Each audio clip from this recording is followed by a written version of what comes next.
২৪-এর আন্দোলন দমাতে ডিজিটাল ব্ল্যাকআউটের নির্দেশ দিয়েছিল আওয়ামী লীগ সরকার। তদন্তে মিলেছে প্রশাসনিক হস্তক্ষেপের প্রমাণ। আভ্যন্তরীণ যোগাযোগের মাধ্যমে সুপরিকল্পিত উপায়ে ইন্টারনেটটা শাটডাউন হয়েছে। জুলাই আন্দোলনে অঙ্গহীন শত শত মানুষ নির্মমতার ক্ষত আর যন্ত্রণা বয়ে বেড়াচ্ছেন শরীরে। এখনো তাড়া করে উত্তাল দিনের স্মৃতি। অন্তত অঙ্গ দিয়েছি, কিন্তু দেশকে তো মুক্ত করেছি। বর্বর নির্যাতন পুলিশ চালিয়েছিল, এর ফলে কিন্তু আমার কোমর ভেঙে যায় এবং আমার কোমরের 4 নাম্বার 5 নাম্বার ডিস্ক মারাত্মকভাবে ক্ষতিগ্রস্ত হয়। জ্বালানি সংকটে ধুঁকছে শিল্প খাত। উৎপাদন কমেছে 40% পর্যন্ত। বেতন ভাতা পরিশোধের চাপে অনেক কারখানা। বিনিয়োগ টানতে কমানো হলো নীতি সুধার। আকৃষ্ট হবেন উদ্যোক্তারা, আশা নিয়ন্ত্রক সংস্থার। জ্বালানি সংকট সমাধানের তাগিদ। কেন্দ্রীয় ব্যাংকের অন্যতম প্রধান কাজ হচ্ছে মূল্যস্ফীতির লাগাম টেনে ধরা, কিন্তু তার আগে যে বিশাল বেকারত্ব, যে শিল্প এবং ব্যবসা প্রসারের যে স্থবিরতা, এটা কাটিয়ে ওঠা। আপনার এনার্জি সিকিউরিটিটা আমাদের ব্যাহত হয়েছে। আমরা গ্যাস পাচ্ছি না, বিদ্যুৎ সেবা পাচ্ছি না, এবং পোর্ট ফ্যাসিলিটি থেকে আরম্ভ করে সব জায়গায় কিন্তু আমাদের cost of doing the business বেশি। হঠাৎ অস্থির চালের বাজার। সুগন্ধি আর সরু চালের দাম বেড়েছে অস্বাভাবিক হারে। রফতানির সুযোগ অপব্যবহারের অভিযোগ।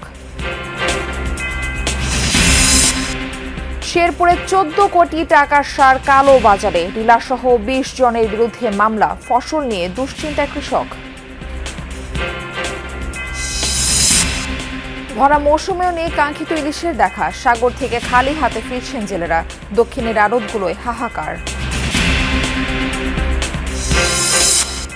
পাকিস্তানের সোয়াত উপত্যকায় পুলিশ স্টেশনে বোমা বিস্ফোরণ। নিহত কমপক্ষে 14।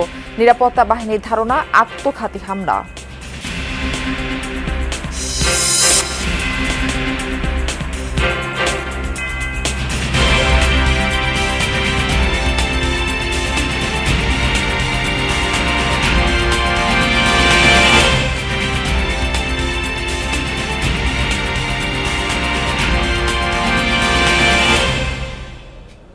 আমন্ত্রণ যমুনা নিউজে, আপনাদের সঙ্গে থাকছি আমি মারফি রহমান। এতক্ষণ শিরোনাম দেখছিলেন। 24-এর গণ অভ্যুত্থানে রাজপথে যখন লাখো মানুষ, তখন আন্দোলন দমাতে ইন্টারনেটকেই হাতিয়ার করেছিল আওয়ামী লীগ সরকার। হোয়াটসঅ্যাপ ও ইমেইলের নির্দেশ দিয়ে ধাপে ধাপে বন্ধ করা হয় মোবাইল ইন্টারনেট। প্রথমে 5টি বিশ্ববিদ্যালয় এলাকা ও শাহবাগ, পরে 55টি বিশ্ববিদ্যালয় এলাকা এবং শেষ পর্যন্ত পুরো দেশেই ইন্টারনেট ব্ল্যাকআউট। সরকারের সেই সিদ্ধান্তের নেপথ্যের নির্দেশনা ও প্রক্রিয়া কী ছিল তা পরে উঠে এসেছে তদন্ত প্রতিবেদনে।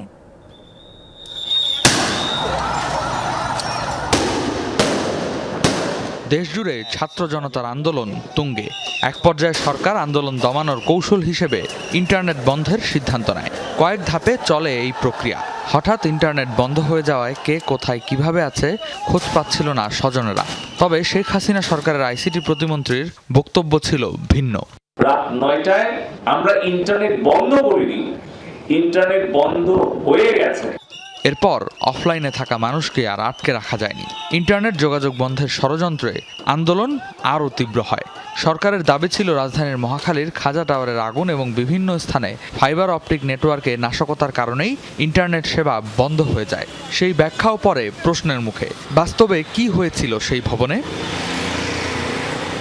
2024 সালের 18 জুলাই সেদিন বিক্ষুব্ধরা আগুন দিয়েছিল দুর্যোগ ব্যবস্থাপনা অধিদপ্তরে।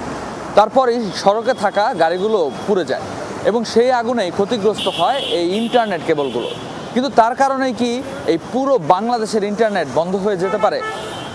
এই খাজা টাওয়ারের ইন্টারনেট প্রোভাইডাররা কি বলছেন সেটি আমরা জানতে চাই। যে ফাইবার অপটিক্যাল কেবল আছে, ওই কেবলগুলো পুড়ে যায়। ওই কেবলগুলো পুরার কারণে হয়তো নেটওয়ার্ক অফ ছিল আর কি, যার কারণে হয়তো অনেকে ভাবছে যে যেহেতু খাজা টাওয়ারের ডাটা সেন্টার আছে, হয়তো এই খাজা টাওয়ারে আগুন লাগার কারণে হয়তো ডাটা সেন্টার পুড়ে গেছে, এই কারণে নেটওয়ার্ক বন্ধ হয়ে গেছে। অ্যাকচুয়ালি খাজা টাওয়ারে কোনো আগুন লাগেনি। তবে এসব নানা কলা কৌশল কাজে আসেনি পতিত সরকারের। গণ অভ্যুত্থানে পতন হয় শেখ হাসিনা সরকারের। সরকার পরিবর্তনের পর ডাক, টেলিযোগাযোগ ও তথ্য প্রযুক্তি মন্ত্রণালয়ের তদন্ত কমিটির প্রাথমিক প্রতিবেদনে উঠে আসে ইন্টারনেট বন্ধের প্রকৃত কারণ। প্রতিবেদনে বলা হয় খাজা টাওয়ারের ডাটা সেন্টারে আগুন লাগার সঙ্গে দেশব্যাপী ইন্টারনেট বন্ধ হওয়ার কোনো সম্পর্ক পাওয়া যায়নি। তদন্তে আরও উল্লেখ করা হয় ইন্টারনেট বন্ধের নির্দেশ প্রশাসনিকভাবে দেয়া হয়েছিল এবং তৎকালীন প্রতিমন্ত্রী জোনায়েদ আহমেদ পলকের মৌখিক নির্দেশনার কথাও উঠে আসে। কবে, কোথায়, কিভাবে ইন্টারনেট বন্ধের নির্দেশ দেয়া হয়েছিল এসবই উঠে আসে তদন্ত প্রতিবেদনে। বিশেষজ্ঞরা বলছেন প্রযুক্তিগতভাবে পুরো নেটওয়ার্ক একসঙ্গে অচল হয়ে যাওয়ার ঘটনা এবং প্রশাসনিক নির্দেশে ইন্টারনেট সেবা বন্ধ করা দুটি ভিন্ন বিষয়। আমরা দেখেছি আভ্যন্তরীণ যোগাযোগের মাধ্যমে সুপরিকল্পিত উপায়ে ইন্টারনেটটা শাটডাউন হয়েছে। এছাড়াও সাবেক প্রধানমন্ত্রী এবং সাবেক প্রতিমন্ত্রী জোনায়েদ আহমেদ পলকের অডিও কল কথোপকথন, হোয়াটসঅ্যাপ মেসেজিং এবং দায়িত্বপ্রাপ্ত বিটিআরসি সহ অন্যান্য স্টেক হোল্ডাররা একটা সুনির্দিষ্ট হোয়াটসঅ্যাপ গ্রুপের মাধ্যমে নির্দেশিত হয়েছিল মূল যে আমাদের গেটওয়ে সেটা কিভাবে শাটডাউন হবে। গণতান্ত্রিক ব্যবস্থায় রাষ্ট্রীয় নিরাপত্তার প্রয়োজন আর নাগরিকের ডিজিটাল অধিকারের মধ্যে সমন্বয় থাকা জরুরি মনে করেন তিনি। কোনো নির্বাহী আদেশে ইন্টারনেট বন্ধ হবে না, এই আইনটি রয়েছে। যদিও তৎকালীন সরকার ও সময় 24-এর সময় তারা দেশের জরুরি প্রয়োজনে যদি রাষ্ট্র মনে করে থাকে সেক্ষেত্রে তারা ইন্টারনেট বন্ধ করতে পারবে বিধায় তারা এই একটা ক্লজ রেখেছিল, যেটি কিন্তু বিলুপ্ত ঘোষণা হয়েছে। সেটি এখন অধ্যাদেশ আকারে এসেছে এবং আইন আকারে সেটা অপরিবর্তিত রয়েছে। সুতরাং ভবিষ্যতে সরকার কখনো আইনের দোহাই দিয়ে এই জাতীয় মৌলিক অধিকার ইন্টারনেট সেটাকে আর বন্ধ করতে পারবেন না। একই সঙ্গে আইনি ও নীতিগত সুরক্ষা দরকার বলেও মনে করেন এই আইসিটি বিশেষজ্ঞ ও প্রসিকিউটর। রেদওয়ান আহমেদ, যমুনা নিউজ, ঢাকা। জুলাই আন্দোলনে কারো হারিয়েছে হাত, কারো পা বা শরীরের অন্যান্য অঙ্গ। এখনো সেই ক্ষত আর যন্ত্রণা বয়ে বেড়াচ্ছেন শত শত মানুষ। অভ্যুত্থানের উত্তাল সেই দিনগুলো তাদের এখনো তাড়া করে বেড়ায়। আন্দোলনে ঝাঁপিয়ে পড়া তেমনই দুই যোদ্ধার গল্প জানাবেন সহকর্মী হাসিবুল করিম বিজয়। গুলি, টিয়ারশেল আর ধাওয়া পাল্টা ধাওয়ায় উত্তাল রাজধানী সহ সারা দেশ। 24 জুলাইয়ে আন্দোলনের এক একটি দিন এক এক রকম বিভীষিকার। মালিবাগের আমিনুল ইসলাম ইমন, রংপুরের আবু সাইদ সহ 6 শিক্ষার্থীর প্রাণ যাওয়ার পর যারা আর ঘরে বসে থাকতে পারেননি তাদেরই একজন। শুধু অনুভূতি একটাই হয়েছিল যে অন্তত অঙ্গ দিয়েছি, কিন্তু দেশকে তো মুক্ত করেছি। পরের দিনগুলোতে নিজ এলাকায় আন্দোলন সংগঠিত করেন, সবাইকে নিয়ে বুক পেতে দাঁড়ান রাজপথে। 20 জুলাই তার পায়ে নির্মমভাবে গুলি চালায় পুলিশ। ঠিক মালিবাগ রেলগেটে যখন আমি পৌঁছাই, 3টা হাইস এসে পিছন থেকে আমার ব্যবহৃত যে মোটরসাইকেল রয়েছে ঠেকিয়ে আমাকে রাইফেল দ্বারা গুলি করে এবং একদম ঠিক হিন্দি ফিল্মের স্টাইলে আমি যখন ঘাড় ঘুরিয়ে দেখলাম তারা আমাকে 3টা হাইস থেকে নেমেই পুলিশ পরিহিত পোশাক, সিভিলে শুধু পুলিশের সোয়েটার ছিল, জ্যাকেটটা ছিল, তারা আমাকে যেভাবে গুলি করতেছে 6-7টা পড়ে গেছে। আমার হেলমেটে প্রথম গুলি লাগে, তো আমি পড়ে যাই। পড়ে গেলে যখন বাইক নিয়ে পড়ে যাই তখন আমাকে ডান পায়ে ঠেকিয়ে গুলি করে। রামপুরা, বাড্ডা, কুড়িল, আফতাবনগর এলাকা পুরো জুলাই জুড়ে ছিল আরেকটি হটস্পট। সেখানকার একজন তামিম ইকবাল রাজপথে বারবারই টার্গেট হয়েছিলেন পুলিশের। কয়েক দফা মারধরে গুরুতর জখম হয় তার কোমর, মেরুদণ্ডে। অন্য সব আহতদের মতো তিনিও চিকিৎসাধীন, যা হয়তো চালিয়ে যেতে হবে সারাটা জীবন। আমার উপরে যেভাবে পৈশাচিক এবং বর্বর নির্যাতন পুলিশ চালিয়েছিল, এর ফলে কিন্তু আমার কোমর ভেঙে যায় এবং আমার কোমরের 4 নাম্বার 5 নাম্বার ডিস্ক মারাত্মকভাবে ক্ষতিগ্রস্ত হয়। এবং সেদিন কোনো মতে পুলিশের হাত থেকে রক্ষা পেয়ে আমি আমার বাসা পর্যন্ত যাই। আন্দোলনে যখন হেলিকপ্টার থেকেও ছোড়া হচ্ছিল গুলি, তখন কিভাবে নিজেদের রক্ষা করত আন্দোলনকারীরা? অচেনারাও কিভাবে পরম বন্ধু হয়ে গিয়েছিল? গুলিবিদ্ধ কে কাকে টেনে নিয়ে গেছে হাসপাতালে, সে স্মৃতি বহু মনে। কিছুক্ষণ পরেই আপনার হেলিকপ্টার আসলো, র্যাবের হেলিকপ্টার আমাদের মাথার উপরে। তখন আমরা একদম রাস্তার মাঝখানে ছিলাম, মনে হয়েছিল মানে জীবন বুঝে আজকে এখানেই শেষ হয়ে যাবে। কর্তব্য বিমূঢ় হয়ে পড়েছিলাম, এদিকে যাব না ওইদিকে যাব। মানুষ ছুটাছুটি শুরু করেছে, উপর থেকে এলোপাতারি গুলি। 2 বছর পেরিয়ে শরীরের ক্ষতর মতোই এই মানুষগুলোর মাঝে রয়ে গেছে জুলাইয়ের স্মৃতি, যা থাকবে আমৃত্যু। চরম আত্মোৎসর্গ করা এসব ব্যক্তি চান দেশের শান্তি, গণতন্ত্রের মুক্তি। হাসিবুল করিম বিজয়, যমুনা নিউজ, ঢাকা। আগস্ট মাসে আবারও নিজেদের অবস্থান জানান দিতে পারে কার্যক্রম নিষিদ্ধ আওয়ামী লীগ, এমন গোয়েন্দা তথ্যের ভিত্তিতে পুলিশের যানবাহনে সম্ভাব্য হামলার আশঙ্কা রয়েছে। তাই মাঠ পর্যায়ের ইউনিটগুলোকে সতর্ক থাকার নির্দেশ দেওয়া হয়েছে, জানিয়েছেন স্বরাষ্ট্রমন্ত্রী সালাউদ্দিন আহমদ। তবে পুলিশ সদর দপ্তর বলছে এটি বিশেষ সতর্কতা নয়, নিয়মিত নিরাপত্তা বার্তারই অংশ। দেশব্যাপী পুলিশের ব্যবহৃত যানবাহন লক্ষ্য করে সম্ভাব্য নাশকতার আশঙ্কা করছে পুলিশ সদর দপ্তর। গোয়েন্দা তথ্যের ভিত্তিতে বলা হয়েছে, উগ্রবাদী সংগঠনের সদস্য বা দুষ্কৃতিকারীরা পুলিশের জিপ, পিকআপ, বাসসহ বিভিন্ন যানবাহনের উপর হামলা চালাতে পারে। এমন তথ্যের প্রেক্ষিতে মাঠ পর্যায়ের সব ইউনিটকে নিরাপত্তা ব্যবস্থা জোরদার এবং দায়িত্ব পালনে সর্বোচ্চ সতর্ক থাকার নির্দেশ দেওয়া হয়েছে। এদিকে রাজশাহীর সারদা পুলিশ একাডেমিতে স্বরাষ্ট্রমন্ত্রী সালাউদ্দিন আহমদ বলেন, আগস্ট মাসে আবারও নিজেদের অবস্থান জানান দেওয়ার চেষ্টা করতে পারে কার্যক্রম নিষিদ্ধ আওয়ামী লীগ। এ কারণে আইন শৃঙ্খলা রক্ষাকারী বাহিনীকে সতর্ক অবস্থানে থাকার নির্দেশ দেওয়া হয়েছে। আমরা এই যে আওয়ামী ফ্যাসিবাদী গোষ্ঠী, যেটা নিষিদ্ধ ঘোষিত রাজনৈতিক গোষ্ঠী, তাদের বিভিন্ন কার্যক্রম আগস্ট মাসে পরিলক্ষিত হচ্ছে, তো সেই জন্য আমরা সবাইকে সতর্ক থাকতে বলেছি। পুলিশ সদর দপ্তর বলছে এটি কোনো বিশেষ সতর্কতা নয়, নিয়মিত ঝুঁকি মূল্যায়নের ভিত্তিতে পুলিশ সদস্যদের যেসব নিরাপত্তা নির্দেশনা দেওয়া হয় এটিও তার অংশ। এই নির্দেশনা সেরকমই। এই নির্দেশনা দেওয়ার মূল উদ্দেশ্য হচ্ছে তার কাজটাকে স্মরণ করিয়ে দেওয়া এবং সতর্ক থাকা। ওই উদ্দেশ্যেই আপনার এই নির্দেশনা দেওয়া হয়েছে। এতে আতঙ্কিত হওয়ার মতো কিছু নেই, এটা নিয়মিত একটা নির্দেশনা। এছাড়া যে কোনো ধরনের নাশকতা বা উগ্রবাদী কর্মকাণ্ড মোকাবেলায় পুলিশ সবসময় প্রস্তুত ও সতর্ক রয়েছে বলেও জানান এই পুলিশ কর্মকর্তা। উগ্রবাদী হোক কিংবা যে কোনো ধরনের সন্ত্রাসী গোষ্ঠী হোক, আমরা সবসময় বিষয়গুলো নজরদারির মধ্যে রাখি। এবং রাব্বি সিদ্দিকী, যমুনা নিউজ, ঢাকা। দুবাইয়ে সাবেক পুলিশ প্রধান বেনজির আহমেদ শর্ত সাপেক্ষে জামিন পেয়েছেন, এমনটা শোনার পর সার্টিফাইড কপি সংগ্রহের চেষ্টা চলছে বলে জানিয়েছেন স্বরাষ্ট্রমন্ত্রী সালাউদ্দিন আহমদ। পাশাপাশি জামিন বাতিলে নিয়োগকৃত ল ফার্মকেও দেয়া হয়েছে নির্দেশনা। এদিকে বেনজির আহমেদকে দেশে ফেরানোর কাজ চলমান, এমনটা জানিয়েছেন প্রধানমন্ত্রীর পররাষ্ট্র বিষয়ক উপদেষ্টা হুমায়ুন কবির। পুলিশের সাবেক মহাপরিদর্শক বেনজির আহমেদের গুম, খুন, মানবতাবিরোধী অপরাধসহ দুদকের বেশ কয়েকটি মামলা রয়েছে। এর মধ্যে খবর আসে দুবাই পুলিশ তাকে আটক করেছে, সেখানে বিচারিক কার্যক্রম চলছিল। পাশাপাশি তাকে দেশে ফিরিয়ে বিচারের মুখোমুখি করার উদ্যোগও নেওয়া হবে বলে জানিয়েছিলেন সরকারের কয়েকজন মন্ত্রী। কিন্তু রোববার খবর আসে দুবাইয়ে জামিন পেয়েছেন বেনজির। রাজশাহীতে এক অনুষ্ঠানে স্বরাষ্ট্রমন্ত্রী সালাউদ্দিন আহমেদের কাছে বিষয়টি নিয়ে জানতে চান সাংবাদিকরা। স্বরাষ্ট্রমন্ত্রী জানান, সাবেক পুলিশ প্রধান বেনজির আহমেদ শর্ত সাপেক্ষে জামিন পেয়েছেন।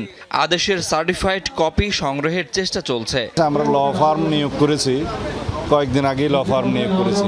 এই বিষয়টা শুধুমাত্র তাকে ইনস্ট্রাকশন দেওয়া হয়েছে যেন বেইল ক্যান্সেলেশনের জন্য সে পার্সু করবে। তারা আইনানুগভাবে গিয়েছে, আমরা ল ফার্ম নিয়োগ করেছি, আমাদের চেষ্টা আমরা করছি। আমরা আশা করছি এগুলো আমরা বেইল ক্যান্সেল করতে পারবো এবং দ্রুততম সময়ে তাকে ফেরত নিতে পারবো। এদিকে বিকেলে পররাষ্ট্র মন্ত্রণালয়ে সাংবাদিকদের সঙ্গে আলাপকালে পররাষ্ট্র উপদেষ্টা জানান, বেনজির আহমেদকে ফিরিয়ে আনতে আলোচনা চলছে। ফিরিয়ে জানার ব্যাপারে তো আমরা প্রক্রিয়া ইনিশিয়েট করতেছি। Home ministry has initiated necessary processes, তো আলাপ আলোচনা চলছে। শাকিল হাসান, যমুনা নিউজ, ঢাকা। তীব্র হচ্ছে জ্বালানি সংকট, কমছে শিল্পের উৎপাদন সক্ষমতা, বিশেষ করে পোশাক খাত চরম বিপত্তিতে। নির্দিষ্ট সময়ে ক্রয় আদেশের পণ্য সরবরাহ, ব্যাংকের ঋণ পরিশোধের চাপ, নতুন অর্ডার নেওয়ার ক্ষেত্রে প্রভাব, বেতন ভাতা পরিশোধে তৈরি হবে সমস্যা। পরিস্থিতির উন্নতিতে প্রচেষ্টা আছে, কিন্তু সুফল কবে মিলবে তা নিয়ে আছে প্রশ্ন।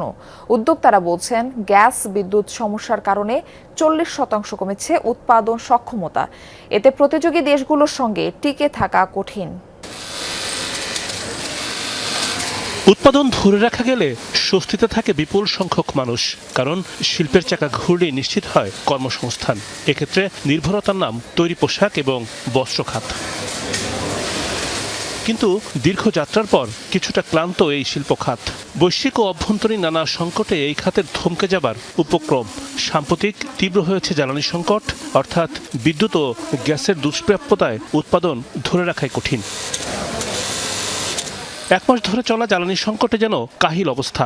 কারখানায় বিদ্যুৎ থাকছে না গড়ে 5 থেকে 6 ঘন্টা, গ্যাসও থাকছে না দিনের বেশিরভাগ সময়, ফলে উৎপাদন কমেছে 40%। দৈনিক আমরা 135 মিলিয়ন এক্সপোর্ট করি এবং আমাদের এই এখনকার জ্বালানির সমস্যার কারণে আমাদের 40% হলো আমাদের ক্যাপাসিটি, অর্থাৎ 60% ইফিসিয়েন্সিতে আমরা প্রোডাকশন করছি। ল্যান্ড বেজ স্টোরেজ সিস্টেম করতে হবে। এলএনজির উপরে আগামী আমাদের 3-4 বছর 5 বছর নির্ভরতা থাকতে হবে, সেই জন্য এলএনজি ইম্পোর্ট করতে হবে। এক্সপ্লোরেশন করার জন্য কাজ করতে হবে, যেটা টেন্ডার ফ্লোটিং হয়ে গেছে। বেশ কয়েকটি সমস্যার মুখোমুখি এখন তৈরি পোশাক খাত। বিদ্যুৎ ও গ্যাস না থাকায় রপ্তানি বিলম্ব হচ্ছে, অনেক ক্ষেত্রে করতে হচ্ছে এয়ার শিপমেন্ট, এতে বাড়ছে ব্যয়। নতুন ক্রয়াদেশ পাবার ক্ষেত্রেও তৈরি হয়েছে অনিশ্চয়তা। ক্রয়াদেশে ধাক্কা লাগলে ব্যাংক ঋণের অর্থ পরিশোধও বিলম্ব হতে পারে। যথাসময়ে বেতন ভাতা পরিশোধেও চাপের মুখে পড়বেন অনেক উদ্যোক্তা। একই সঙ্গে রপ্তানি আয়ের লক্ষ্যমাত্রা পূরণ হওয়া নিয়েও আছে উদ্বেগ। কোনো নির্দিষ্ট আমার মেম্বারের যদি অর্ডার ক্যান্সেল হয় তাহলে সে দেউলিয়া হয়ে যেতে পারে, অর্ডার যদি এয়ার ফ্রেটে কনভার্ট হয় সে দেউলিয়া হইতে পারে। আবার যদি কোনো নির্দিষ্ট মেম্বার বাইরের সাথে নেগোশিয়েট করে যদি শিপমেন্টের এক্সটেন্ডেন্ট করে করতে পারে তাহলে বেঁচে গেল। বারংবার গ্যাসের কারণে আমাদের প্রোডাকশন ডিসরাপশন হচ্ছে, সময় মতো শিপমেন্ট করতে পারতেছি না। এইটাতে করে বায়ারা আনকমফোর্টেবল সিচুয়েশনে যাচ্ছে। তখন বায়ারা হেসিটেট করছে যে বাংলাদেশে এই সমস্যা যদি ক্রনিক থাকে তাহলে এইখানে অর্ডার প্লেসমেন্ট না করে অন্য দেশে প্লেসমেন্ট করা চেষ্টা একটা অনেক বাইরে চলে আসছে।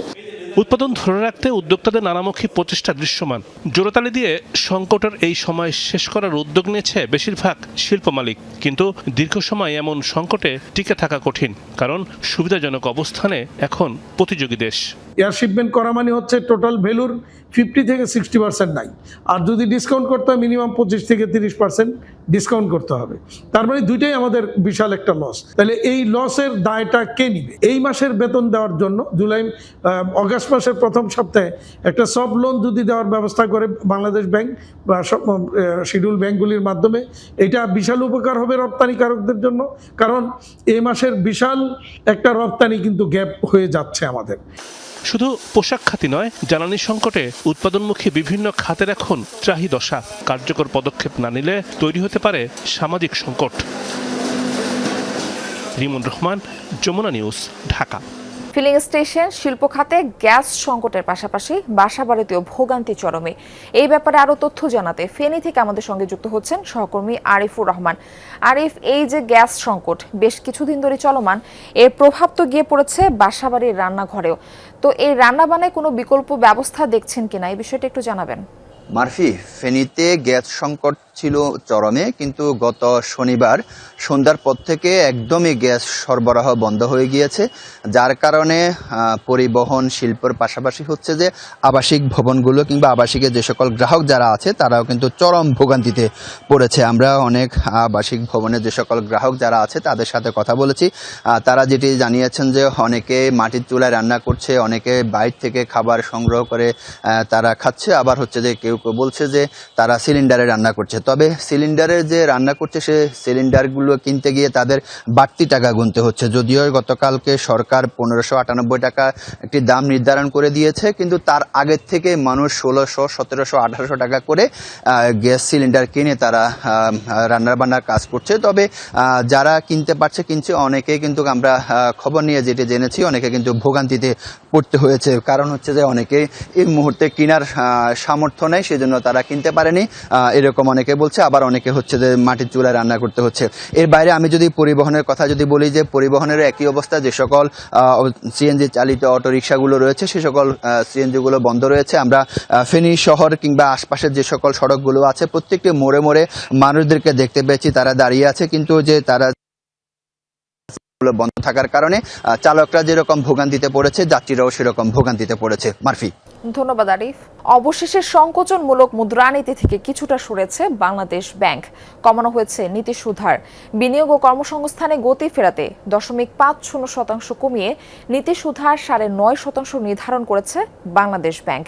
নিয়ন্ত্রক সংস্থা বলছে এর ফলে ঋণের সুধার কমবে, যা বিনিয়োগে উৎসাহিত করবে উদ্যোক্তাদের। যদিও অর্থনীতিবিদ ও ব্যবসায়ীরা বলছেন জ্বালানি সংকটের সমাধান না হলে পূরণ হবে না নতুন বিনিয়োগের আশা। নিত্যপণ্যের দাম বাড়লে বেকায়দায় পড়ে নিম্ন আয়ের মানুষ, হিসাব মেলে না আয় ব্যয়ের। তাই উচ্চ মূল্যস্ফীতির লাগাম টানতে টাকার যোগান কমানোর উদ্যোগ নেয় বাংলাদেশ ব্যাংক। কয়েক দফা বাড়িয়ে নীতি সুধার নিয়ে যাওয়া হয় 10%। এতে কিছুটা কমে মূল্যস্ফীতি, 2 অঙ্ক থেকে নেমে আসে 1 অঙ্কের ঘরে। যদিও গেল কয়েক মাস ধরে তা আবারও বাড়তে শুরু করেছে। এদিকে মূল্যস্ফীতি কিছুটা কমলেও এর নেতিবাচক প্রভাব পড়ে বেসরকারি খাতের ঋণ প্রবাহে। মে মাসেও বেসরকারি খাতে ঋণ প্রবৃদ্ধি ছিল 5%-এর নিচে, যা গেল কয়েক বছরের মধ্যে সর্বনিম্ন। এমন অবস্থায় প্রায় 2 বছর পর কঠোর মুদ্রানীতি থেকে কিছুটা সরে এসেছে বাংলাদেশ ব্যাংক। বেসরকারি খাতে গতি ফেরাতে 0.50% কমিয়েছে নীতি সুধার।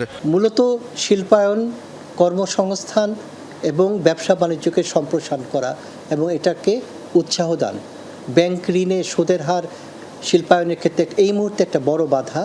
এই বাধাকে যাতে দূর করা যায়, যাতে লেন্ডিং রেটের উপর একটা পজিটিভ ইম্প্যাক্ট পড়ে। কেন্দ্রীয় ব্যাংকের অন্যতম প্রধান কাজ হচ্ছে মূল্যস্ফীতির লাগাম টেনে ধরা, কিন্তু তার আগে যে বিশাল বেকারত্ব, যে শিল্প এবং ব্যবসা প্রসারের যে স্থবিরতা, এটা কাটিয়ে ওঠাটা প্রধানত ফোকাস হবে। বাংলাদেশ ব্যাংকের উদ্যোগকে ইতিবাচক হিসেবে দেখছেন ব্যবসায়ী ও অর্থনীতিবিদরাও। তারা বলছেন, বাজার ব্যবস্থা ঠিক না করে শুধু সুদের হার বাড়িয়ে মূল্যস্ফীতি নিয়ন্ত্রণ সম্ভব নয়, এটি প্রমাণিত। তবে নীতি সুধার কমানোই বেসরকারি বিনিয়োগ এবং কর্মসংস্থান বৃদ্ধির আশা কতটা পূরণ হবে তা নিয়ে সন্দেহ আছে তাদের। বলেন, জ্বালানির অনিশ্চয়তা দূর না হলে নতুন বিনিয়োগে আগ্রহী হবে না উদ্যোক্তারা। নতুন বিনিয়োগ না আসার পেছনে দুটো কারণ। একটা হচ্ছে আমাদের অবকাঠামো স্বল্পতা, আপনার এনার্জি সিকিউরিটিটা আমাদের ব্যাহত হয়েছে, আর গ্যাস পাচ্ছি না, বিদ্যুৎ সেবা পাচ্ছি না, এবং পোর্ট ফ্যাসিলিটি থেকে আরম্ভ করে সব জায়গায় কিন্তু আমাদের cost of doing the business বেশি। কিন্তু ওভারঅল যে স্থবিরতা চলছে, সেই স্থবিরতা না কাটিয়ে উঠতে পারলে কিন্তু কর্মসংস্থান নতুন করে সৃষ্টি হওয়ার সুযোগ সৃষ্টি হয়নি। এই মুহূর্তে প্রাইভেট সেক্টর ক্রেডিট ডিমান্ড শুধু ইন্টারেস্ট রেট কমিয়ে বাড়ানো যাবে না, কারণ মূল সমস্যা হয়ে গেছে এনার্জি। সুতরাং আমার যদি এনার্জি সাপ্লাই আনইন্টারাপ্টেড না হয় বা মিনিমাম লেভেলটা না থাকে, তাহলে তো প্রোডাকশন মেনটেন করাটা ডিফিকাল্ট। তাহলে ফাইন্যান্স নিয়ে কি করবে? তো সেই দিক থেকে চিন্তা করলে এই যে 0.5% কমিয়েছে, তাতে হয়তো ইনফ্লেশনের এমন কোনো বড় ক্ষতি হবে না, কিন্তু ক্রেডিট ডিমান্ড বাড়বে নাকি সেটা নিয়ে সন্দেহ রয়ে যায়। বিশ্লেষকরা বলছেন, বাংলাদেশ ব্যাংকের এ সিদ্ধান্তে বেসরকারি খাতে ঋণ প্রবাহ বাড়বে কিনা তা নির্ভর করছে ব্যবসার পরিবেশ এবং ব্যাংকগুলোর তারল্য ব্যবস্থাপনার উপর। তবে সুদের হার কমায় নিয়ন্ত্রণের বাইরে থাকা মূল্যস্ফীতির উপর নতুন চাপ তৈরি করতে পারে বলেও আশঙ্কা আছে অনেকেরই। আলমগীর হোসেন, যমুনা নিউজ, ঢাকা। দেশে হঠাৎই অস্থির চালের বাজার। কয়েকদিনের ব্যবধানে চিনিগুড়া চালের দাম কেজিতে বেড়েছে 70 থেকে 85 টাকা। ঊর্ধ্বমুখী সরু চালের দরও। অভিযোগ, অবৈধ মজুদের মাধ্যমে ফায়দা লুটছেন হাতে গোনা কিছু মিলার ও ব্যবসায়ী। শফিক ছোটনের রিপোর্ট, ছবি তুলেছেন সাব্বির হোসেন। চালের দর নিয়ে চরম অস্বস্তিতে ভোক্তা, বিশেষ করে চিনিগুড়া ও সরু চালে অস্থিরতা বাড়ছেই। উৎপাদন স্বাভাবিক আছে, তবুও গেল 15 দিনে নওগাঁর পাইকারি মোকামে সুগন্ধি চিনিগুড়া চালের দর কেজিতে বাড়ানো হয়েছে 65 থেকে 70 টাকা। কদিন আগেও 70 টাকার নিচে পাওয়া গেছে কাটারি নাজির, আর এখন সেই চাল কিনতে হচ্ছে 80 টাকায়। কোনো উৎপাদন কম নাই, কোনো কিছুতে শর্টেজ নাই, ঘাটতি নাই, কমতি নাই। আপনি বাজারে গেলেই এখন কোনো দিনই বলতে পারবেন আপনি এটা জিনিস চাইছেন, এটা পাননি। উৎপাদন পর্যায়ে আমাদের কোনো সমস্যা নেই। আপনার উৎপাদন পরবর্তী যে সময়টা, মার্কেটিং, এই জায়গাটি আরও ডেভেলপ করা দরকার। চিনিগুড়া চালের দামটা অস্বাভাবিকভাবে বৃদ্ধি পাচ্ছে, আর যেটা খোলা চিনিগুড়া চাল সেটা মোটামুটি 200 টাকার আশেপাশে বিক্রি হলো। প্যাকেটজাত চালের দাম প্রায় 220 থেকে 30 টাকা। তথ্য বলছে, গেল বছর এই সময় ভালো মানের সুগন্ধি চিনিগুড়া চালের দর ছিল সর্বোচ্চ 135 টাকা। কাটারি নাজির 65 থেকে 70 টাকায় পাওয়া গেছে। অন্যান্য চালের দরও বর্তমান দরের চেয়ে অন্তত 12 থেকে 15 টাকা কম ছিল। মিলারদের কাছে প্রশ্ন, চলতি মৌসুমে কেন অস্থিরতা তৈরি হলো? বাজারত যদি ধান খরিদ দেওয়া হয়, আমি 2 গাড়ি ধান, সে হয়তো 2 দিনই পাচ্ছি 1 গাড়ি ধান। ধান দিয়ে শর্ট। কাটারি, মজ্জিম জাতের ধানগুলো, তারপর 90, গোল্ডেন, এগুলো আতবের কারণে দামটা বৃদ্ধি হয়ে গেছে। সাধারণ মিলারদের অভিযোগ, হঠাৎই চিনি গুঁড়া চাল রপ্তানির সুযোগ পেয়ে ফায়দা লুটছেন কর্পোরেট ও পুঁজিপতি মিলাররা। বঞ্চিত হচ্ছেন কৃষক, ঠকছেন ভোক্তা। এই মুহূর্তে কৃষক ভাইদেরছে বড় বড় মিল মালিকরাই অধিক পরিমাণ লাভবান হচ্ছে। ম্যাক্সিমাম ধানগুলো তাদের হাতে রয়েছে, তারা হচ্ছে কম দামে ধান কিনেছে, এখন বেশি দামে হচ্ছে এক্সপোর্ট করতে পারছে। ধান চালের বাজারের এই অস্থিরতার লাগাম টানতে সরকারকে দ্রুত পদক্ষেপ নেয়ার পরামর্শ সংশ্লিষ্টদের। শফিক ছোটন, যমুনা নিউজ, নওগাঁ। শেরপুরের সরকারি বরাদ্দের সার দেদারসে বিক্রি হচ্ছে কালো বাজারে। একে তো সরকারের লোকসান, তার উপর কৃত্রিম সংকট তৈরির অভিযোগে 15 জন ডিলার এবং 5 দোকান ম্যানেজারের বিরুদ্ধে মামলা হয়েছে। গেল 22 জুলাই শেরপুর সদর থানায় মামলাটি করেন উপজেলা কৃষি সম্প্রসারণ কর্মকর্তা। দাবি, গত 6 মাসে প্রায় 14 কোটি টাকার সার লুটপাট করেছে অভিযুক্তরা। বিষয়টি তদন্ত করে ব্যবস্থা গ্রহণের কথা জানিয়েছে প্রশাসন। সম্প্রতি শেরপুর শহরের নিউ মার্কেট ও রঘুনাথপুর বাজার সহ বিভিন্ন এলাকার সার ডিলারের দোকানে হঠাৎ পরিদর্শনে যান কৃষি বিভাগের কর্মকর্তারা। যাচাই বাছাই করতেই বেরিয়ে আসে অনিয়মের তথ্য। চলতি বছরের জানুয়ারি থেকে জুন পর্যন্ত 4412 metric tonne urea, 821 metric tonne DAP এবং 134 মেট্রিক টন টিএসপি সার খোলা বাজারে বিক্রি না করে অধিক মুনাফার আশায় পাচার করা হয়েছে কালো বাজারে, যার বাজার মূল্য প্রায় 14 কোটি টাকা। সরকারি বরাদ্দের এমন অনিয়ম করে কৃত্রিম সংকট তৈরির অভিযোগে জেলা সদর থানায় 20 জনের বিরুদ্ধে মামলা করেছেন উপজেলা কৃষি সম্প্রসারণ কর্মকর্তা। সেই খুচরা বিক্রেতা এবং কৃষকদেরকে আমি শনাক্ত করে যখন আমি তাদেরকে জিজ্ঞেস করি যে আপনারা এই সারটুকু পেয়েছেন কিনা, তারা তখন কয়েকজন বলে যে আমাদেরকে 20 বস্তা দিলে রেখেছে 200 বস্তা, বা অনেক কৃষককে সার দেয় নাই, তাদের নামে ভুয়া ভাউচার করেছে। খুচরা ব্যবসায়ীরা জানান, চলতি বছরের ফেব্রুয়ারি ও মার্চ মাসে তাদের নামে ভুয়া ভাউচার তৈরি করে 300 থেকে 500 বস্তা পর্যন্ত সার উত্তোলন দেখানো হয়েছে। বাস্তবে কোনো সারই পাননি তারা। আমার বিরুদ্ধে একটা লেখা হয়েছে 300 বস্তা সারের, এই সারটা আসলে আমি পাইনি। 20 বস্তা লাগে তখন 10 বস্তা,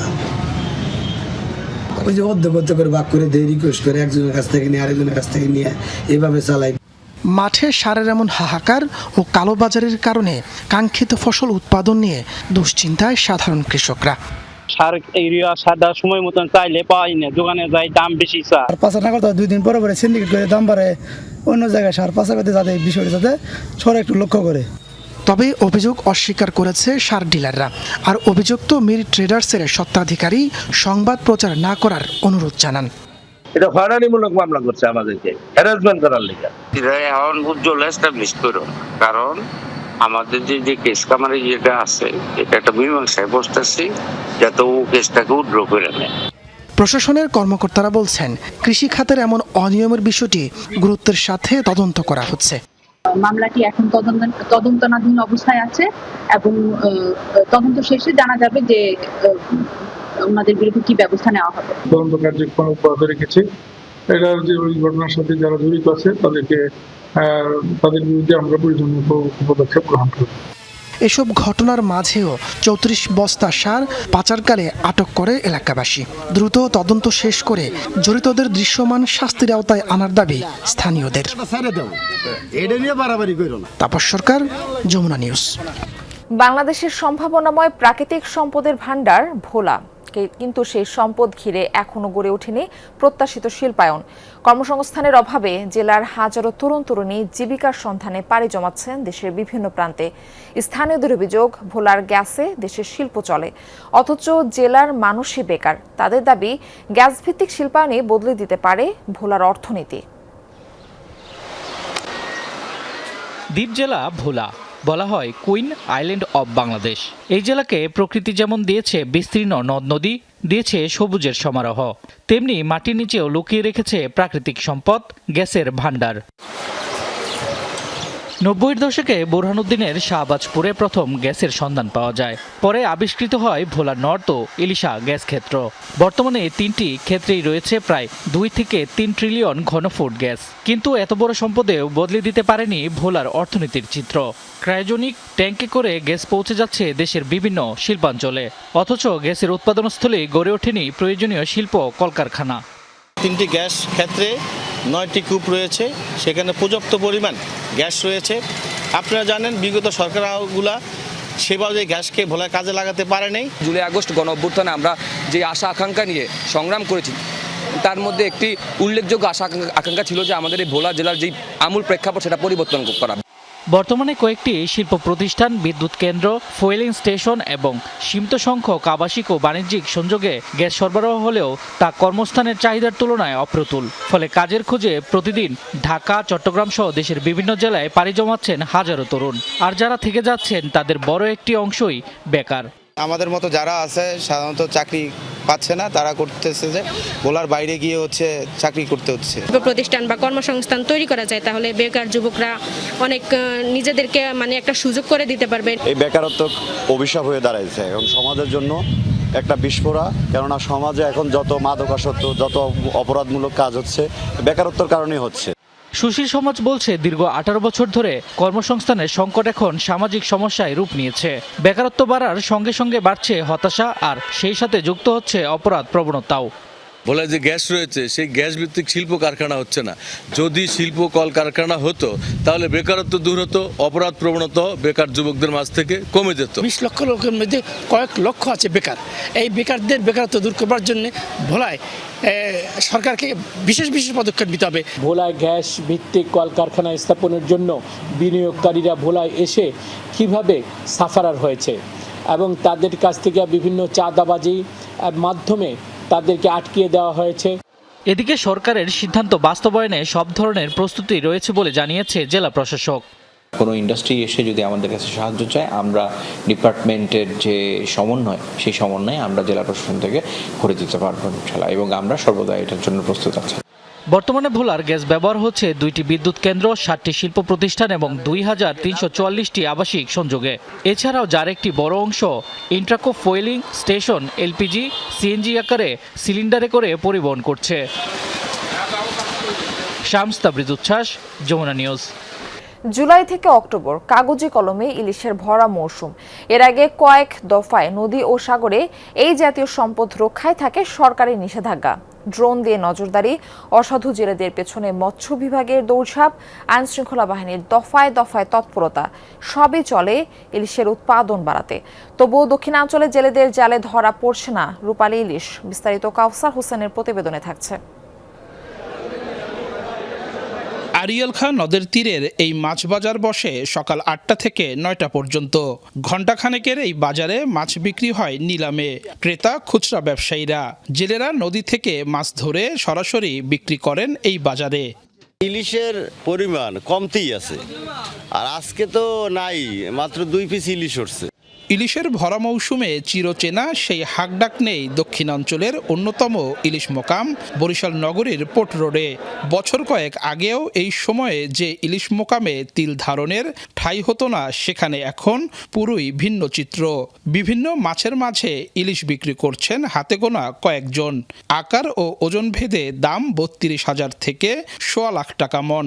এক পিস ইলিশ মাছ 2600 টাকা, এ তো আমাদের পক্ষে সম্ভব না। দামটা কম হইলেও কাস্টমার নিত, দেখা যায় 5 কেজি 10 কেজি নিয়ে চলে যেত। এখন দাম বেশি, একটা নেয়, 2টা নেয়। মৌসুমের আগেই ইলিশের পিছনে লাখ লাখ টাকা দাদন দেন আড়তদাররা। ভোলার ইলিশা পটুয়াখালীর আলিপুর মহিপুর, বরগুনার পাথরঘাটা, বরিশাল অঞ্চলের বৃহৎ ইলিশ মোকাম। কাঙ্ক্ষিত ইলিশ না পাওয়ায় মাথায় হাত আড়তদারদের। পর্যাপ্ত কোনো মাছ নাই, যেই মাছ আছে এই মাছে আমরা যারা ব্যবসায়ী আছি, ব্যবসায়ী খুব হতাশ। 160 জনের মোড়া 40-50 জন এখন আছে রানিংয়ে আর কি। মোটামুটি হাটচা ইলিশ মিলে ইলিশ আছে 10-20 জন লোক। বিভিন্ন নদীতে দাদন দিছি এরপরে হঠাৎ করে মাছ কমিয়ে গেছে। আমাদেরও এখন পরিস্থিতি ভালো না। ভরা মৌসুমেও কেন মিলছে না ইলিশ, এই প্রশ্নের উত্তরে জেলেরা বলছেন জাটকা নিধন এর প্রধান কারণ। এছাড়া বিভিন্ন অবৈধ জাল ব্যবহার, সাগর ও নদী দূষণ, জলবায়ু পরিবর্তন, প্রাকৃতিক দুর্যোগ, সাগর থেকে নদীতে প্রবেশ এবং নদী থেকে সাগরে যাওয়ার পথে ডুবোচর ও নাব্য সংকটের কারণে ইলিশের প্রজনন ও বিচরণ প্রক্রিয়া ক্ষতিগ্রস্ত হচ্ছে। 3 ঘন্টার মতো জাল বাইয়া 3 পিস পাইছি। 3 পিস পাওয়ার পর 1 পিস পাইছি মনে করেন 900 গ্রাম, আর যাইয়া 2 পিস পাইছি, 2 পিসে 400 গ্রাম। এই জাটকা মাছটা মারার কারণে বর্তমানে বেশিরভাগই মাছের অববর্তন দেখা যাচ্ছে। ইলিশ সংকটের পাশাপাশি এর ওজন ও আকারেও তারতম্য দেখা দিয়েছে। এ নিয়ে গবেষণা চলছে বলে জানান বরিশাল বিভাগের এই মৎস্য কর্মকর্তা। জাটকাগুলি সমুদ্রে যাওয়ার জন্য সঠিক পথটা না পাওয়ার কারণে জাটকারাই এখানে বড় হতে থাকে। এই বড় হইতে হইতে যখন 2-250 গ্রাম হয়ে যায় তখন তাদের পেটে ডিম চলে আসে। এই জাটকাকে অবশ্যই আমাদের সমুদ্রে চলে যাওয়ার মতো পথ তৈরি করে দিতে হবে। গেল টানা 3 বছর ধরে দক্ষিণাঞ্চলে ইলিশের উৎপাদন বা আহরণ নিম্নমুখী। দেশে উৎপাদিত ইলিশের 66% ধরা পড়ে দক্ষিণাঞ্চলের জেলেদের জালে। কিন্তু নানা কারণে এই অঞ্চলের নদ নদীতে ইলিশের পরিমাণ কমছে, যার সরাসরি নেতিবাচক প্রভাব পড়বে জাতীয় অর্থনীতিতে, এমনটাই মনে করেন অর্থনীতিবিদরা। কাউসার হোসেন, যমুনা নিউজ, বরিশাল। পাহাড়ের কোলে দুর্গম পর্যটন স্পট এখন অনেকের পছন্দের গন্তব্য। বান্দরবানে এমন বেশ কিছু স্পট আকর্ষণের কেন্দ্রে, তবে জল ও স্থল মিলিয়ে দুর্গম পথ পাড়ি দিতে ভোগান্তিও প্রচুর। গাইড ও আধুনিক সুবিধার অভাব সহ নানা প্রতিবন্ধকতায় পুরোপুরি বিকশিত হচ্ছে না পর্যটন সম্ভাবনা। বাটিং মার্মা ও সাইদুর রশিদ ইভানকে সাথে নিয়ে জুবায়েদ ইবনে শাহাদাতের রিপোর্ট।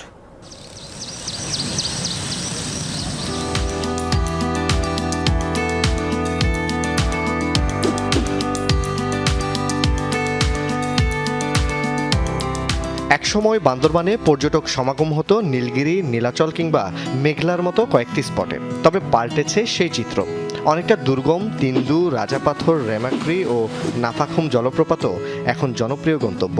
অনেকে সেখানে ছুটছেন প্রকৃতির নৈসর্গিক সৌন্দর্য উপভোগে। অনেকদিন আগে থেকে গজব করতেছিলাম যে আমরা কোথায় যাওয়া যায় ট্রেকিং করার জন্য। এর জন্য মনে হচ্ছে যে বান্দরবান সবচেয়ে বেস্ট প্লেস। নেচার লাভার বলেন বা প্রকৃতিকে খুব কাছ থেকে ফিল করা বা অনুভব করা বলেন, ওই জিনিসটা অনুভব করার জন্যই আমরা এখানে আসি। তবে পাড়ি দিতে হয় দীর্ঘ জলপথ। যাতায়াতের একমাত্র মাধ্যম ইঞ্জিন চালিত বোট। এই যাত্রা পর্যটকদের কাছে রোমাঞ্চকর, কিন্তু দুর্গম জনপদের বাসিন্দাদের জন্য লাইফলাইন। পাহাড়ের খাঁজে খাঁজে গড়ে ওঠা হোটেল, রেস্টুরেন্ট এবং স্থানীয় ক্ষুদ্র ব্যবসাসহ অনেক পরিবার নির্ভরশীল এই বোটের উপর। 25 ফিট দৈর্ঘ্য ও 3 ফিট প্রস্থের বোটে বসতে পারেন মাত্র 5 থেকে 7 জন। তবে একমাত্র বাহন হওয়ায় পর্যটকদের অসহায়ত্বের সুযোগ নিয়ে বাড়তি ভাড়া আদায়ের অভিযোগ আছে এদের বিরুদ্ধে। একটু বিড়ম্বনা সৃষ্টি হয়, এর জন্য একটু না ভালোই বিড়ম্বনা সৃষ্টি হয়, কারণ বাজেট করে আসি, এই বাজেটের থেকে দেখা যায় যে বেশি হয়ে যায়, মাঝে মধ্যে হিউজ হয়ে যায়। আসলে ওরা মনে করে টাকাই সব, ঠিক আছে, টাকা বাইরে আমরা যে আসছি ওনাদের এলাকাতে, ওই হিসাবে আমাদের ওই আচরণটা করে না। এখানে বোট ভাড়ার বিষয়টা একটু বেশি আসলে মনে হয়েছে, কারণ বোট ভাড়া নিতেছে এরকম।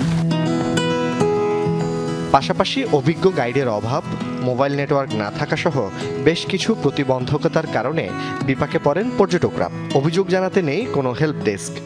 সত্যি বলতে আসলে পরিবারের সাথে যোগাযোগ করার সুযোগটা হয় নাই, কারণ নেটওয়ার্কের কিছু প্রবলেম ছিল। গাইডরাও দেখলাম যে অতটা তারা অভিজ্ঞ না, ঠিক আছে, ওরা অনেক সময় দেখা যাচ্ছে আমরা যা জানি তার থেকে অনেক সময় দেখা যাচ্ছে তারা অতটা ভালো জানে না। একটা সমস্যা চোখে পড়ছে হোটেলের সমস্যাটা, আর মূল সমস্যা হলো গিয়া নেটওয়ার্ক। নৌকা ভাড়া, গাইড এবং সব কিছুই প্রশাসনিকভাবে ফিক্সড করে একটা চার্ট টাঙ্গিয়ে দেওয়া আছে। আমাদের পক্ষ থেকে আমাদের কোনো গাইড আমাদের এখানে বেশি টাকা নেওয়ার কোনো সুযোগ নাই, নৌকার মাঝিরা কোনো বেশি টাকা নেওয়ার সুযোগ নাই। ভোগান্তি দূর করে দৃষ্টিনন্দন এসব স্পটকে আরও পর্যটক বান্ধব করতে পরিকল্পনার কথা জানায় স্থানীয় প্রশাসন। অনলাইনে রেজিস্ট্রেশনের মাধ্যমে পর্যটকরা আসতে পারেন এবং তাদের ডাটাটা আমাদের কাছে প্রিজার্ভ থাকে। এইটার জন্য আমরা কাজ করছি একটা সফটওয়্যার নিয়ে। পাশাপাশি আমরা সকল স্টেক হোল্ডারদের নিয়েও মিটিং করি। আমরা মিটিং করে জানার চেষ্টা করি যে কোন জায়গায় কী কী প্রবলেমগুলো হচ্ছে। জুবায়েদ ইবনে শাহাদাত, যমুনা নিউজ, বান্দরবান। খেলার খবর, ইংল্যান্ডকে হারিয়ে ফাইনালে ওঠার রোমাঞ্চ ছাপিয়ে এখন আলোচনার তুঙ্গে এক রহস্যময় ব্যানার। হোটেলের চাদরে আঁকা মালভিনাস আর্জেন্টিনা লেখা ব্যানারটি কিভাবে পৌঁছালো লো সেলসো আর রোমেরোর হাতে? এক সমর্থক করেছিলেন ভিডিও, যা নেট দুনিয়ায় ভাইরাল। রাজনৈতিক প্রোপাগান্ডার অভিযোগে আর্জেন্টিনার এই উদযাপনের বিরুদ্ধে চলছে তদন্ত। 2026 বিশ্বকাপের সেমিফাইনালে ইংল্যান্ডকে 2-1 ব্যবধানে হারানোর পর উন্মাদনায় ফেটে পড়েছিল আর্জেন্টিনা, কিন্তু ম্যাচ শেষে মাঠের এক পোস্টার কাণ্ডে ফিকে হয়ে যায় সেই আনন্দ। আলবিসেলেস্তাদের সেই মহানাটকীয় জয় ছাপিয়ে এখন আলোচনার কেন্দ্রবিন্দুতে এক ঐতিহাসিক ব্যানার। ম্যাচ শেষে খেলোয়াড়দের হাতে পৌঁছানো সেই বিখ্যাত মালভিনাস আর্জেন্টিনার লেখা এই ব্যানারটি আসলে কিভাবে মাঠে পৌঁছালো? বিশ্বকাপ শেষ হওয়ার 2 সপ্তাহ পর এক নারী সমর্থক প্রকাশ করেছেন এক অবিশ্বাস্য ভিডিও। গ্যালারি থেকে যখন পতাকাটি মাঠে ফেলা হয় তখন তিনি বুঝতেই পারেননি। পরে ভিডিও চেক করতে গিয়ে চোখ কপালে তার। লো সেলসো থেকে শুরু করে রোমেরো সবার হাতে হাতে সেই ব্যানারের মহড়া কিভাবে এলো তার এক্সক্লুসিভ প্রমাণ এখন ইন্টারনেটে ভাইরাল। একটু গভীরে গেলে জানা যায় এই পতাকা কোনো স্পন্সর বা কোম্পানির তৈরি নয়। এক সমর্থকের আত্মীয় হোটেলের সাধারণ একটি চাদরের উপর রং করে এটি বানিয়েছিলেন, কিন্তু এই আবেগী উদযাপনই ডেকে এনেছে বিপদ। ফুটবল আর রাজনৈতিক এই মিশ্রণ ভালো চোখে দেখেনি ফিফা। তাদের পরিষ্কার বার্তা, ফুটবলের রাজনৈতিক বার্তা নিষিদ্ধ। রাজনৈতিক প্রোপাগান্ডার অভিযোগে আর্জেন্টিনার বিরুদ্ধে খুলেছে তদন্ত ফাইল। অন্যদিকে খোদ দেশের প্রেসিডেন্ট হাভিয়ার মিলেই এই উদযাপনের সমালোচনা করে একে অবিবেচকের মতো কাজ বলে আখ্যা দিয়েছেন। মাঠের লড়াইয়ে 3 লায়ন্সদের ধূলিসাৎ করার পর আলবিসেলেস্তাদের এই সেলিব্রেশন এখন টক অব দ্য ওয়ার্ল্ড। একদিকে ফিফার আইনি বাধা, অন্যদিকে ঘরের মাঠে খোদ প্রেসিডেন্টের তিরস্কার। সব মিলিয়ে এই ব্যানার এখন শুধু একটি কাপড়ের টুকরো নয়, বরং আবেগ, রাজনৈতিক আর বিতর্কের এক আলোড়ন সৃষ্টিকারী গল্প। রিয়ান রাফতি, যমুনা স্পোর্টস। আন্তর্জাতিক সংবাদ। পাকিস্তানে পুলিশ স্টেশনে বোমা বিস্ফোরণে নিহত হয়েছেন কমপক্ষে 14 জন। নিরাপত্তা বাহিনীর ধারণা আত্মঘাতী হামলা। রোববার সন্ধ্যায় খাইবার পাখতুনখোয়া প্রদেশের সোয়াত এলাকায় হয় হামলাটি। আরও 18 জন গুরুতর আহত। পুলিশের ধারণা সন্দেহভাজন আত্মঘাতী ছাড়াও কয়েকজন সহায়তাকারী ছিলেন। চলছে তল্লাশি অভিযান ও তদন্ত। এই ঘটনায় শোক প্রকাশ করে বিবৃতি দিয়েছেন দেশটির প্রধানমন্ত্রী শেহবাজ শরীফ। সম্প্রতি সীমান্তবর্তী এলাকাগুলোয় বেড়েছে সন্ত্রাসী তৎপরতা। প্রায় সেনাবাহিনী ও পুলিশ পরিণত হচ্ছে টার্গেটে। পরিস্থিতির অবনতির জন্য আফগানিস্তানে তালেবানকে দায়ী করছে পাকিস্তান সরকার। তাদের বিরুদ্ধে জঙ্গি সহায়তার অভিযোগ করেছে ইসলামাবাদ, তবে তা সাফ অস্বীকার করেছে তালেবান। যুক্তরাষ্ট্র ও ইরানের মধ্যে চুক্তি আসন্ন। সোমবার শুরু হচ্ছে আলোচনা। পরিকল্পিত হামলা বাতিল করার পর এই তথ্য দিলেন মার্কিন প্রেসিডেন্ট ডোনাল্ড ট্রাম্প। রোববার এয়ারফোর্স ওয়ানে সাংবাদিকদের সাথে কথা বলেন ট্রাম্প। দাবি জানান হরমুজ প্রণালী নিয়ে একটি সমঝোতা হয়েছে। আশাবাদ ইরানের পরমাণু নিরস্ত্রীকরণ নিয়েও সমঝোতা হবে। 3 মধ্যস্থতাকারী সৌদি আরব, সংযুক্ত আরব আমিরাত ও কাতারের অনুরোধেই ইরানের বিরুদ্ধে পরিকল্পিত বিধ্বংসী অভিযান বাতিল করেছেন ট্রাম্প। বলেন দেশগুলো তাকে চুক্তির দিকে এগিয়ে যেতে অনুরোধ করেছিল। সংবাদ মাধ্যম আল জাজিরা জানিয়েছে তেহরান যেতে প্রস্তুত মধ্যস্থতাকারীরা। সেখানে একটি পরোক্ষ আলোচনার কথা রয়েছে। মাত্র কয়েকদিন আগেও ইরানের বিরুদ্ধে বড় হামলার হুমকি দিচ্ছিলেন মার্কিন প্রেসিডেন্ট ডোনাল্ড ট্রাম্প। প্রস্তুত ছিল সেনাবাহিনী, যুদ্ধজাহাজ, মোতায়েন ছিল বিমান। কিন্তু শেষ মুহূর্তে পাল্টে গেল চিত্র। হামলা স্থগিতের ঘোষণা দিয়ে ট্রাম্প বলছেন দ্রুত সমঝোতা হলে যুক্তরাষ্ট্র ইসরায়েলের নতুন আঘাত হানবে না। প্রশ্ন, এটা কি কূটনীতির সাফল্য নাকি যুদ্ধের খরচ ও ঝুঁকির সম্ভাবনা হিসাব করে সুর নরম করেছেন ট্রাম্প? সম্প্রতি ইরান ইস্যুতে সম্ভাব্য একটি চুক্তির কথা উঠে এসেছে মার্কিন প্রেসিডেন্ট ডোনাল্ড ট্রাম্পের বক্তব্যে। তার দাবি সংঘাত থামাতে উদ্যোগ নিয়েছে মধ্যপ্রাচ্যের কয়েকটি দেশ ও ইরান। তবে এই ঘোষণার পরও হরমুজ প্রণালী কার্যত বন্ধ। হুতিদের হামলার আশঙ্কায় লোহিত সাগরেও ব্যাহত হচ্ছে জাহাজ চলাচল। অর্থাৎ বিশ্বের জ্বালানি সরবরাহের সবচেয়ে গুরুত্বপূর্ণ 2 সমুদ্রপথ এখনও অস্থিতিশীল। বিশ্লেষকদের মতে ট্রাম্পের অবস্থান পরিবর্তনের পেছনে রয়েছে একাধিক কৌশলগত ও অর্থনৈতিক কারণ। প্রথমত, যুদ্ধ দীর্ঘায়িত হলে বড় ধাক্কা লাগতে পারে বৈশ্বিক জ্বালানি বাজারে। হরমুজ প্রণালী দিয়ে বিশ্বের 5 ভাগের 1 ভাগ অপরিশোধিত তেল এবং বিপুল পরিমাণ তরলকৃত প্রাকৃতিক গ্যাস পরিবহন হয়। এই পথ দীর্ঘদিন বন্ধ থাকলে শুধু মধ্যপ্রাচ্য নয়, চাপে পড়বে বিশ্ব অর্থনীতি। এর সঙ্গে রয়েছে সামরিক বাস্তবতাও। বিভিন্ন গবেষণা প্রতিষ্ঠানের তথ্য অনুযায়ী সাম্প্রতিক সংঘাতের পর যুক্তরাষ্ট্রের প্যাট্রিয়ট ক্ষেপণাস্ত্র প্রতিরক্ষা ব্যবস্থার মজুত উল্লেখযোগ্যভাবে কমে এসেছে। ফলে নতুন করে বড় ধরনের সংঘাতে জড়ালে মার্কিন প্রতিরক্ষা সক্ষমতার উপর বাড়তি চাপ তৈরি হতে পারে। বিশ্লেষকদের মতে আঞ্চলিক মিত্রদের উদ্বেগও ট্রাম্পের তুলনামূলক নরম অবস্থানের অন্যতম কারণ। সম্প্রতি সৌদি যুবরাজ মোহাম্মদ বিন সালমান নতুন করে হামলা থেকে বিরত থাকার আহ্বান জানিয়েছে ট্রাম্পকে। একই সঙ্গে কূটনৈতিক তৎপরতাও বাড়িয়েছে পাকিস্তান, কাতার, তুরস্ক এবং সংযুক্ত আরব আমিরাত। কারণ সংঘাত ছড়িয়ে পড়লে সবচেয়ে বড় মূল্য দিতে হবে মধ্যপ্রাচ্যকেই। সৌদি আরব মনে করে সংঘাত আরও বাড়ানো কার্যকর হবে না, বরং সীমিত সামরিক পদক্ষেপের পাশাপাশি হরমুজ প্রণালীতে ইরানের উপর চাপ বজায় রেখে কূটনৈতিক সমাধানের পথ তৈরি করা সম্ভব। অন্যদিকে ট্রাম্পের দাবিকে সরাসরি নাকচ করেছে তেহরান। ইরান স্পষ্ট জানিয়েছে নতুন করে যুক্তরাষ্ট্র বা ইসরায়েলের কোনো হামলা হলে তার জবাব দেওয়া হবে। প্রয়োজনে উপসাগরীয় অঞ্চলে জ্বালানি স্থাপনাও লক্ষ্যবস্তু হতে পারে বলে হুঁশিয়ারি দিয়েছে তারা। সম্ভাব্য সমঝোতা নিয়ে প্রশ্ন তুলেছেন সমালোচকরা, কারণ চুক্তির কোনো বিস্তারিত প্রকাশ করেনি ইরান বা সম্ভাব্য কোনো মধ্যস্থতাকারী দেশ। ফলে ট্রাম্পের ঘোষণাকে অনেক বিশ্লেষক দেখছেন চাপ সৃষ্টির কৌশল হিসেবে। অস্মিতা বিশ্বাস, যমুনা নিউজ। এই ছিল যমুনা নিউজে। এতক্ষণ সাথে থাকার জন্য সবাইকে ধন্যবাদ।